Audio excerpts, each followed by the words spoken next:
доир ба муроҷиатномаи ахире ки дар шабакаҳои иҷтимоӣ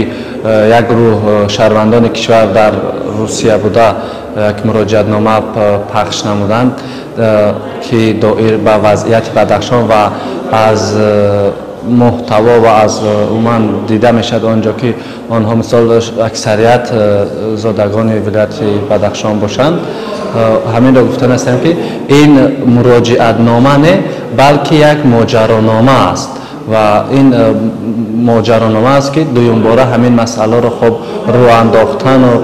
این خود من فکر میکنم جانبداری از چی است؟ خب از قانون شکنی است یا که از قانون گریز است. چرا ما مثلا یک جنایتکار را دستگیری کنیم، یک شخصی که در پایگاه قرار دارد از او پشتیبانی کنیم و همین تنجی و آرامی و همین یک پارچگی خود را ما باید نگاه داریم و